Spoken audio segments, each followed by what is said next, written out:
Hello everyone and welcome to the fifth episode of Learning Java. Today we'll be starting with programming and learning about scanner class. So what is a scanner class? A scanner class is used to accept values from the user. So for example, we need to ask the user for a value so we can input the value from the user through the scanner class. To access the scanner class, we need to use packages. I'll be covering packages in a later session. Java offers many packages and one of them is java.util. To access the scanner class, at the beginning of the code, we have to write the line import java.util.star. This way, we are importing the package java.util and the asterisk symbol tells Java that we need to access all the packages in the java.util package. So in the program, to access the values, we need to declare the scanner first. So to declare the scanner, we write scanner sc is equal to new scanner system.in. Please note the caps lock because Java is case sensitive, so S should be capital, this S should be capital, this S should be capital, and everything else should be in small. And please note the spaces also. So what this basically does is calls the class scanner, and I'll be covering what classes are in a later session. This sc is the name of the variable. You might have seen in a few sessions back when we declare a variable like int I, this I can be any name. It shouldn't be a keyword obviously, but it can be any name. Hello, it can be any name, A, B, C, D, anything. So we can give the scanner any name. Even we can give the name scanner I is equal to new scanner system.in. But usually programmers call it sc because it's scanner. So to access the values from the user for each data type, these are the following commands we need to use. So let's say we need to accept a character value from a user. So we'll write, let's say char, let's say you're declaring the variable right here. So char ch is equal to sc. So whatever the name of your scanner is, si, whatever the name of your scanner is, sc dot next with brackets open and close. I'll be stopping over here for a bit because as you can see the next function is next with open and close brackets. So next open and close brackets is used to accept a string with no spaces, and dot next line is used to accept a string with spaces. So dot next will accept something like hello, but dot next line will accept something like HELL, and then there can be a space and then O. So that's what next line does. Over here it's next and open and close brackets and dot char add 0. So basically what this char add 0 is it's a character function which I'll be covering in a later session. So just learn all of these lines for now. So basically in simple words, we are accepting a string, but we are only accepting the first character of that string. So that's how we are expecting the character. So you can finish this off, dot char add 0. So this is only for a string basically. This is not for character, and if you want it for a character you need to type this full thing. Same for byte. So if you want to accept a byte, you need to type sc.next byte and open close brackets. Same is for short, int, long, and boolean, which is true and false. And then for float and double, it's the same. So note f, d, and all of these l, b, s, i, l, b, all these are capital. So there's a simple rule for remembering this is that after a full stop or a dot, the first letter is always small and the second word's first letter is always capital. So if there were more than two words also, everything else, the first letter of every other word will be a capital letter. So you can see there's a dot, this is small, and there's a dot, this small, and this capital. So it's a simple rule to remember. Now we'll be starting with programming. So to start with programming, we need to first download the integrated development environment, which is the IDE for Java. IDE is basically a place where we can edit, compile, debug, and interpret Java programs. So BlueJ is one of the best Java IDEs, and to download BlueJ, just search BlueJ download on Google and click on this BlueJ and you can download it for your laptop or computer. Note that we cannot download BlueJ on a phone, tab or anything like that. It only works on laptops and PCs. So you can click ahead on this, download it, and once you download it, you open the application. So I already have the application installed, BlueJ, and as you can see there's lots of stuff in this BlueJ, and that's because these are the programs which I have written. For example, let's say I've written this. So these are the programs which I have written. So once you open it, your screen is going to be blank. So what you want to do is, to start writing a program, you need to create what's called a class. So you can click on this new class button and you can call the class name with anything you want. So let's say we want the class name to be testing, for example, and we can click on OK, and we get this new class called testing. So we can write our program over here. So we double click on this testing program, and now Java offers already pre-written code of some sort, but we don't need all of this. You can just do Control A and backspace. We get rid of all this. So now we are going to finally start writing a program.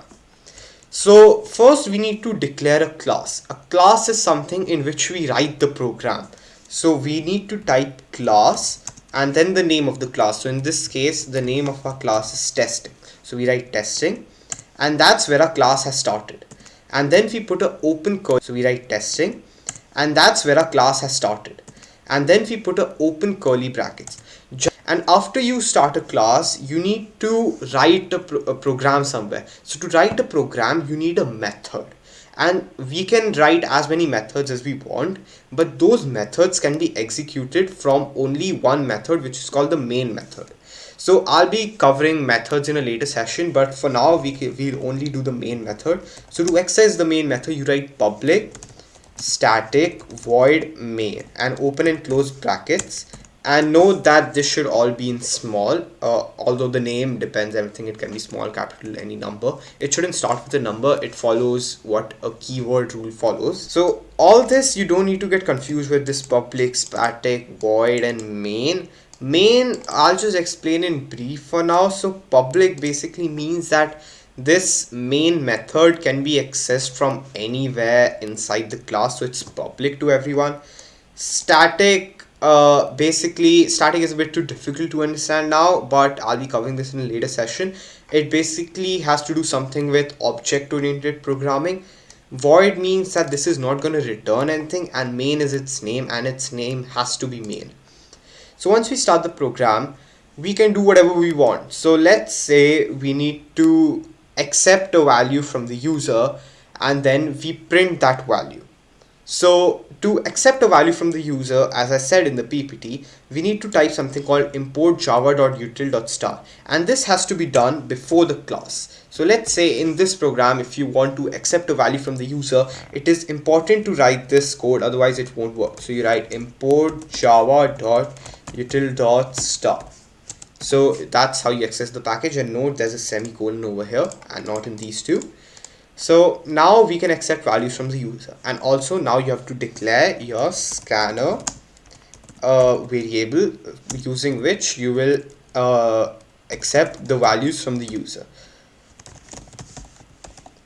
So now we are going to accept an integer value from the user. So first we need to tell the user to enter a integer value. So we need to tell the user to print an integer value.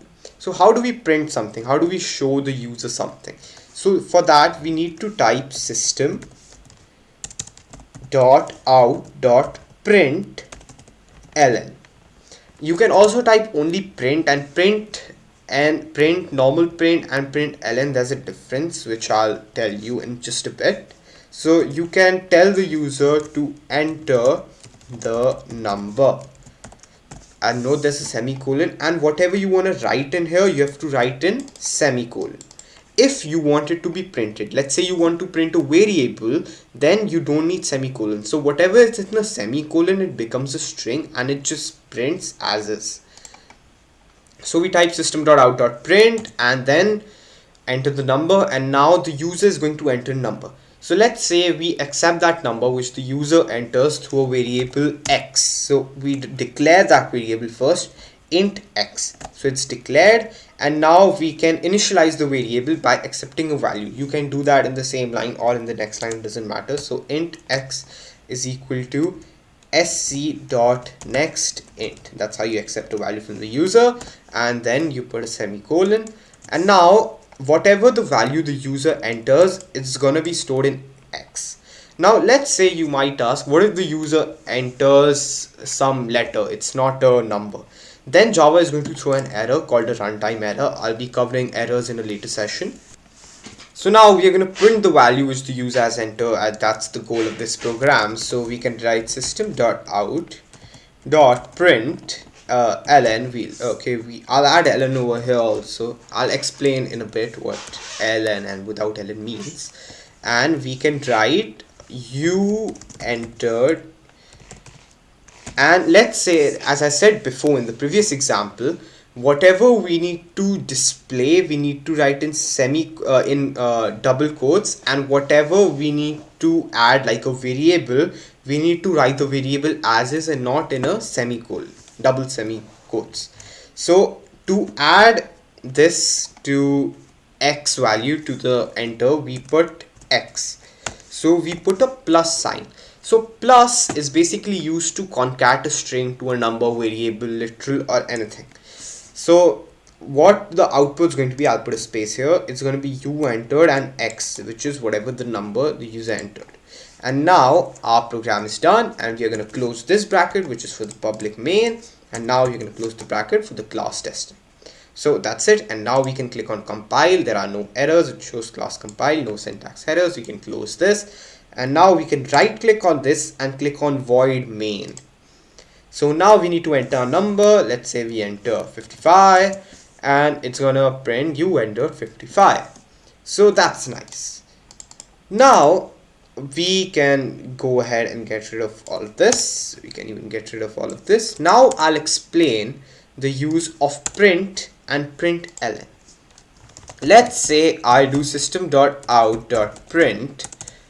Let's say I do hello, and then in next line I do system.out.print world. So now what do you think is going to be the output?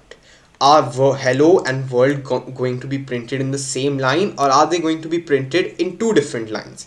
Let's see what happens. When we execute this code, there are no errors. Again, you right click and click on void main. The output is hello world, which means that they are printed in the same line. So why is that so? What this basically means is that when you print something, it gets printed in the output page, and once you print something again, it just gets printed beside it. So let's say we need to go to the next line. What do we do then? That's when we use println. So let's say I want hello to be printed in the first line and world to be printed in the second line. So I'll put a ln after this.